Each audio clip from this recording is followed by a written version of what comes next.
Shalom, selamat malam Bapak Ibu yang dikasih Tuhan.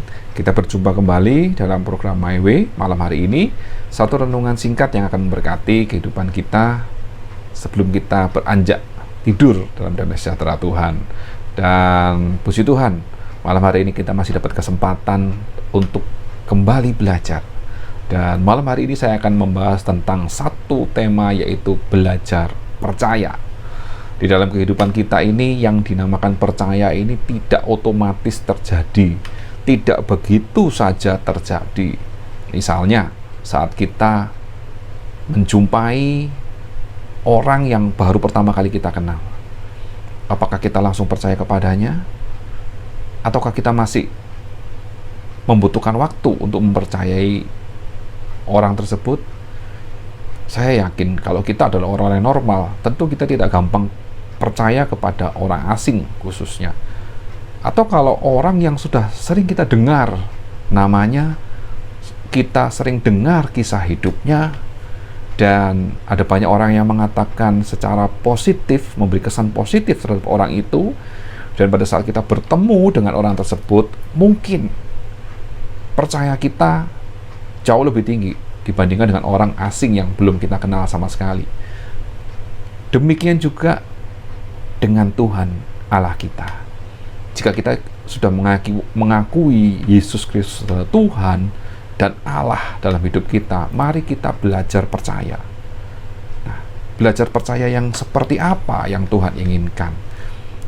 2 Korintus 5 ayat 7, firman Tuhan berkata, sebab hidup kami ini adalah hidup karena percaya, bukan karena melihat. Jadi di dalam iman kekristenan, kita sering kali diajar, kita sering mendengar firman Tuhan yang mengharuskan kita percaya kepada Yesus Kristus. Lalu apakah kita bisa benar-benar percaya dengan firman Allah? Ibrani menyatakan iman timbul dari pendengaran akan firman Allah. Berarti proses untuk belajar percaya ini akan membuat kita meningkat dan semakin percaya jika kita sering membaca firman Tuhan, mendengar firman Tuhan, mendengar kesaksian, mendengar bagaimana Tuhan melakukan mujizat, atau membaca kisah-kisah pahlawan-pahlawan tokoh-tokoh Alkitab yang tertulis dalam Alkitab kita, bagaimana Tuhan bertindak, ya, Tuhan bekerja dengan cara Tuhan yang ajaib. Lalu pertanyaannya, kalau kita sudah sering mendengar hal semacam itu, kita sudah sering membaca mujizat-mujizat Tuhan, kalau saya bertanya kepada saudara dan jemaat Tuhan malam hari ini, apakah engkau benar-benar percaya kepada Tuhan Yesus sebagai Tuhan penolong juru selamat dalam hidupmu? Maka saya yakin sidang jemaat Tuhan dengan mudah akan berkata, ya, saya percaya. Tapi ujian yang sebenarnya, praktek iman yang sebenarnya, percaya yang sesungguhnya, itu baru akan teruji dan terbukti saat kita diperhadapkan dengan satu situasi tertentu yang khusus. Dan biasanya situasi-situasi seperti ini adalah situasi-situasi yang tidak mengenakkan kita, tidak menyenangkan dalam hidup kita. Seringkali itu berupa penderitaan, seringkali itu berupa tantangan, seringkali itu berupa hal di mana kita tidak menemui jalan keluar bagi setiap persoalan permasalahan kita. Saat itulah pertanyaan yang sama diajukan kepada kita. Apakah engkau percaya kepada Tuhan dengan sungguh-sungguh? Jadi percaya kepada Yesus Kristus melalui satu proses belajar. Sebagai contoh, misalnya kita sebagai seorang ayah yang akan mengajari anak kita untuk bisa menyetir mobil, tentu yang pertama kali kita berikan adalah pelajaran teori. Teori diberikan untuk memulai, menstarter, caranya menyetir, caranya mengerem, caranya menginjak gas, caranya melihat haluan seperti apa, semua diceritakan. Tapi kalau kita sudah ceritakan secara lengkap, apakah otomatis anak kita bisa menyetir mobil dengan baik? Tentu tidak. Jadi teori ini harus ada prakteknya, ya.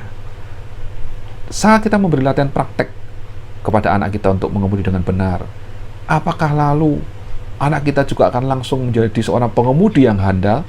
Tentu tidak. Harus semakin banyak praktek, semakin intens, semakin anak tersebut betul-betul mengalami situasi kondisi yang harus dihadapi dalam menyetir, maka anak tersebut akan semakin lama semakin mahir.